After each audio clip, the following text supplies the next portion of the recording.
Oke, bismillahirrahmanirrahim. Assalamualaikum warahmatullahi wabarakatuh. Selamat datang di pembelajaran SAP PP, SAP QM, SAP PM, dan MM dengan saya Ahmad Yusuf Arif. Di video tutorial kali ini saya akan sharing dengan teman-teman masih membahas tentang SAP PM, yaitu pada preventif ya, preventive maintenance, di mana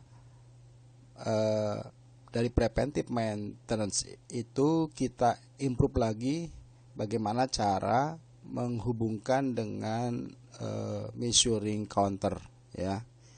Bagaimana cara menghubungkan dengan measuring counter, kemudian saya akan jelaskan juga idenya seperti apa sehingga kita bisa membuat preventive maintenance itu atas konsep dasar yang akan saya jelaskan di sini.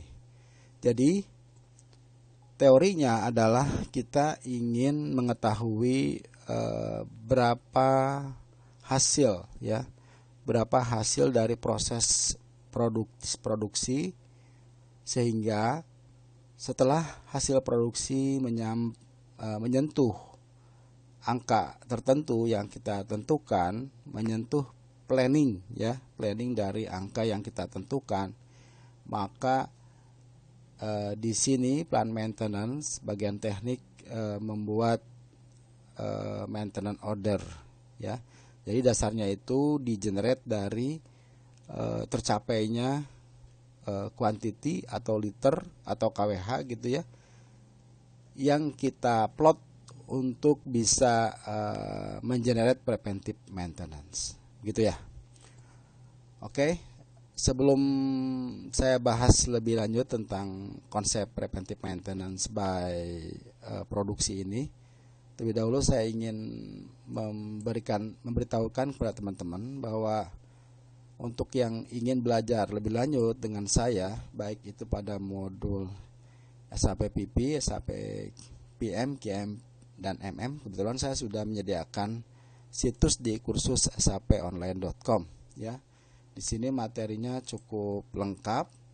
Jadi teman-teman yang baru belajar SAP pada keempat modul tersebut bisa belajar dengan saya. Dengan saya sudah menyediakan silabus ya untuk masing-masing modul tersebut.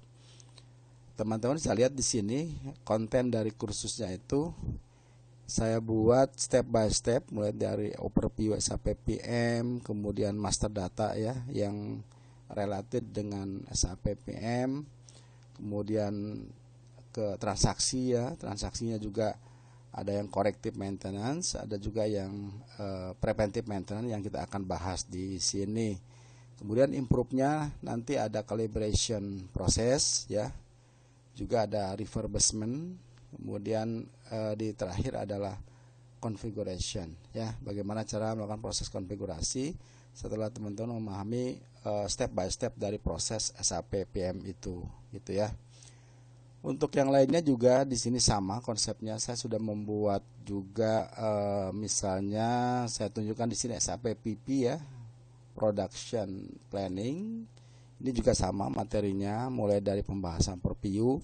Saya berikan gambaran dulu SAP PP seperti apa.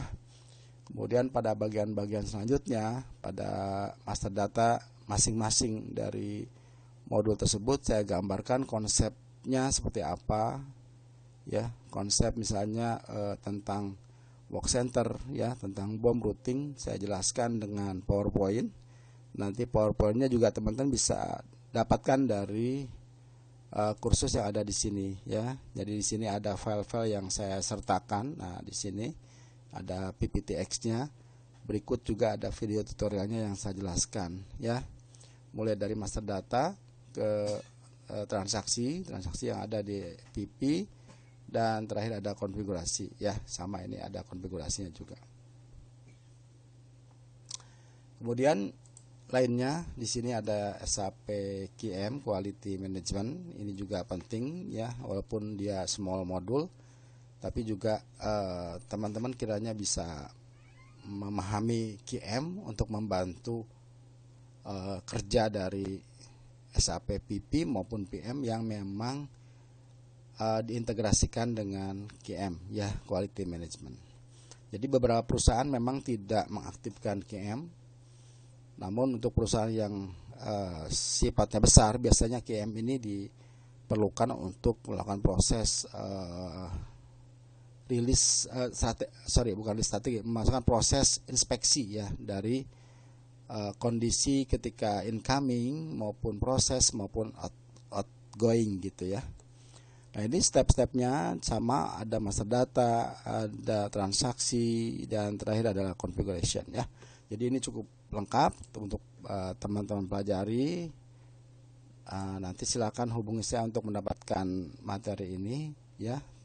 Kalau sudah masuk ini tidak ada batasan, kapanpun teman-teman bisa dapatkan materi ini selagi ada kuota tentunya.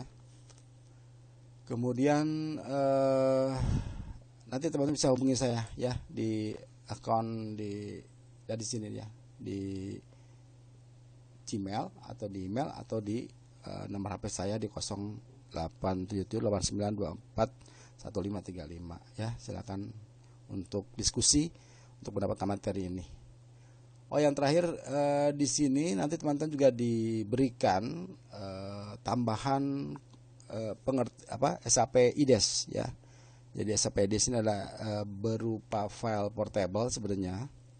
Jadi yang saya siapkan, nah itu teman-teman bisa menyediakan external disk atau dari saya untuk saya kopikan, sehingga nanti teman-teman nggak usah lagi menggunakan server yang di kantor, tapi cukup yang di rumah saja untuk bisa melakukan explore ya, seperti saya ini. Nah ini saya ini udah menggunakan SAP Portable, SAP IDES, jadi bebas untuk melakukan proses konfigurasi latihan-latihan tanpa mengganggu yang ada di kantor gitu ya.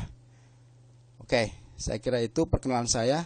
Kita akan masuk ke materi. Yang pertama, sebenarnya saya ada susun di sini langkah-langkahnya, tapi kita coba showkan agar teman-teman bisa mengikuti ya dari awal.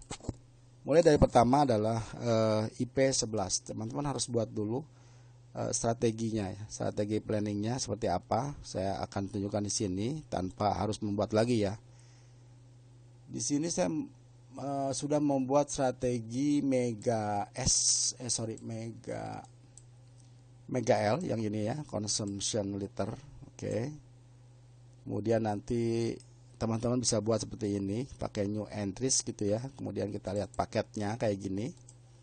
Kita masukkan 500 liter dengan kode PDM dan 1000 liter dengan kode PMQ. Maksudnya adalah untuk nanti PDM itu ketika akan menyentuh 500 liter dia akan generate maintenance order ya. Sedangkan untuk PMQ itu ketika menyentuh 1000 liter ya. Jadi berbeda nih, perbedaannya 500. Tapi range-nya masing-masing per 500 ya, per 500 kayak gitu. Kalau kita lihat sekuennya, saya buat berjenjang ya, berhierarki gitu. Nanti teman-teman juga bisa buat sekuennya itu berdekatan. Jadi pengaturannya di sini nih, di hierarki ini bisa satu-satu, itu artinya bersamaan, atau berjenjang 1-2 seperti yang saya punya ini ya. Jadi ketika 500 liter maka akan mengenerate yang PDM gitu ya. Ketika 1000 liter berarti dia akan melakukan yang PQ. Sementara begitu seterusnya yang 1500 dia akan ke PM. Begitu dia berjenjang per 500 liter gitu ya. Oke, konsepnya seperti itu. Setelah membuat strategi, kemudian berikutnya adalah kita coba buat measuring counter ya. Saya liatin dulu. Teknik code-nya adalah IK02. Nah ini kebetulan saya udah buat measuring point counternya 11642. Nah teman-teman bisa lihat poinnya di sini adalah penamaan dari measuring position ya. Jadi measuring pointnya nomor 11642. Kemudian positionnya ini kita buat dan deskripsinya. Dan measuring point counter ini kita berlakukan kepada equipment AC ya, seperti kayak gini. Kemudian yang lainnya teman-teman bisa lihat di sini ada centang measuring point is counter. Jadi measuring point itu ada dua ya, yang point sama yang counter. Saya pakai yang counter dengan cara ditik ketika IK01 itu ada pilihan tick dan untick gitu ya. Kemudian yang lainnya ada karakteristik. Nah, di sini saya menuliskan karakteristiknya adalah liter. Jadi teman-teman nanti sebelum masuk ke measuring point atau counter itu mengharuskan memasukkan karakteristik gitu ya.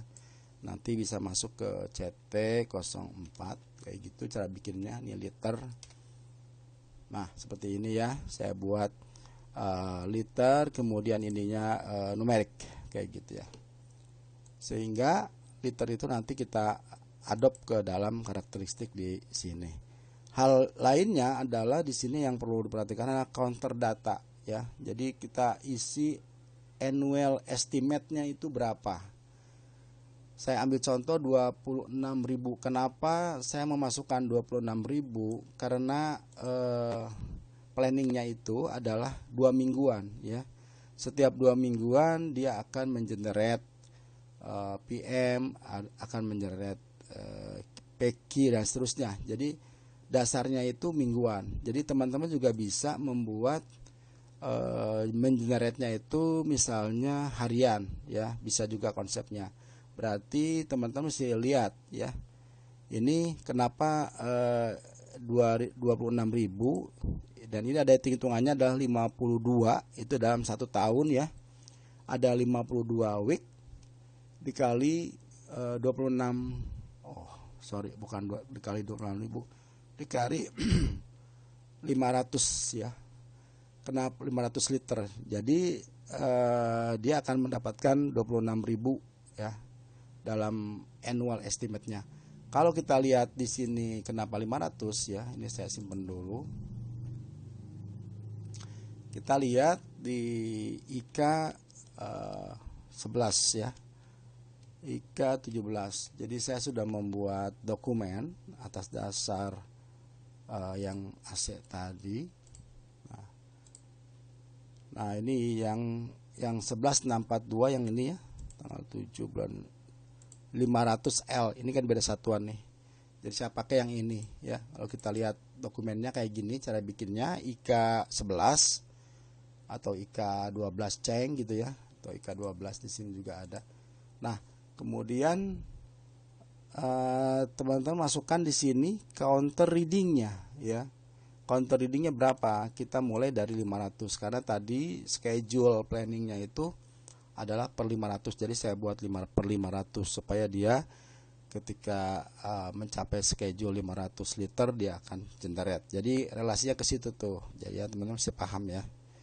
Oke, itu yang dokumennya, sehingga 500 tadi ya, 500 per dikali dalam 52 minggu itu mendapatkan 26.000 gitu ya.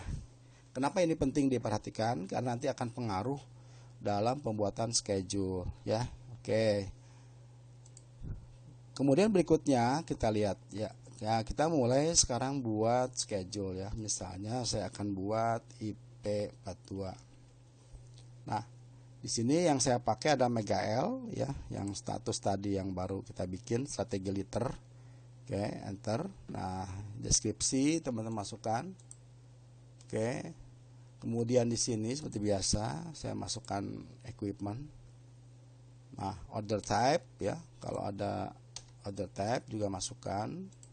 Business area, work center. Oke, kita enter ya.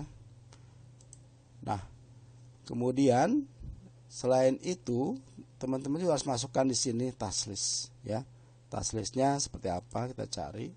Nah, dia di ini yang strategi MegaL kita lihat. Nah, ini udah ada ya, udah ke adopt. Jadi teman-teman juga harus buat task list dulu untuk yang liter. Saya perlihatkan cara bikinnya seperti ini. Ya, IA 06 untuk ceng yang ini ya. Nah, ini ada step-step dari task list ya. Task list teman-teman buat seperti ini, tapi di headernya kita tempelkan strateginya yang baru tadi ya, yang consumption liter. Oke, jangan lupa ya. Kemudian setelah itu adalah main pack-nya. Di sini ada main pack. Ini harus diaktifkan nih ya. Karena ada 2 PM sama PQ, ini kita aktifkan semuanya dalam perlakuan step-step task list kayak gini ya. Itu jangan lupa, task list sudah. Kemudian kita lanjut ke scene mana tadi. Nah, jadi task listnya ditempelkan di dalam schedule seperti ini, maka dia akan keluar ya, yang di sini schedule-nya.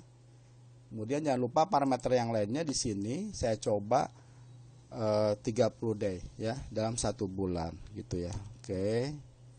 Yang lainnya ini anggap oke, saya simpan dulu. Nah, dia sistem tanya counter readingnya berapa, kita starting dari 500 ya, biarkan aja nih kita start dari 500. Yes, oke, udah kebentuk 232 schedule-nya ya. Kemudian setelah itu schedule yang kebentuk, kemudian kita coba run ya, /n ip 10. Nah, ini yang 232 ya, kita coba start di starting awal 500 liter. Nah, dia akan kebentuk seperti ini ya.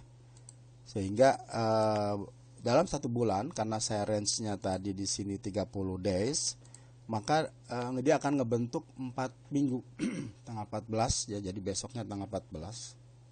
Sekarang tanggal 7, berarti di sini dia 14 28 21 28 sampai tanggal 5 ya. Dia akan ngebentuk seperti itu. Kenapa bisa begini? Karena itu tadi yang saya hitung ketika di measuring point, ini hitungannya kita per minggu 52 dalam setahun, kita hitungannya anggap setahun gitu, dikali 500 liter sebagai starting dari counter readingnya gitu ya.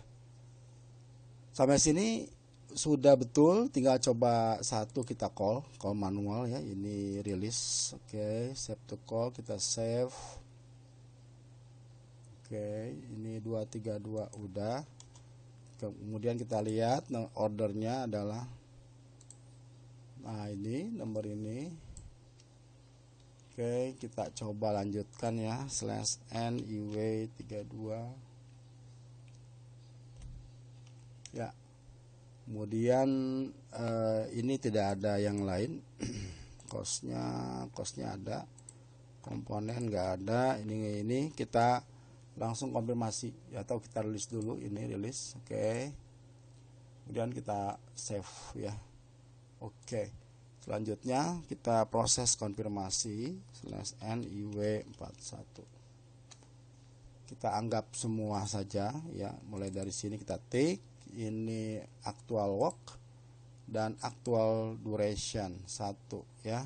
Kita next, ini 3, katakanlah sama gitu ya. Kemudian ini juga 1, semua step ya, semua step harus diisi sebagai actual durationnya, aktualisasi dari pekerjaannya itu sesuai sama atau kurang atau lebih, kita input di sini. Kemudian ini sudah, kemudian saya save ya.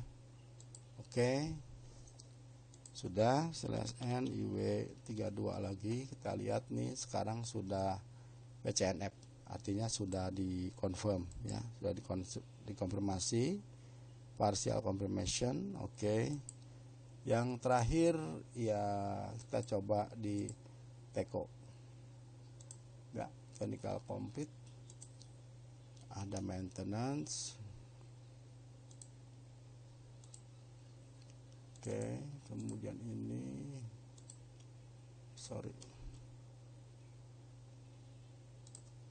part 3 yang ini.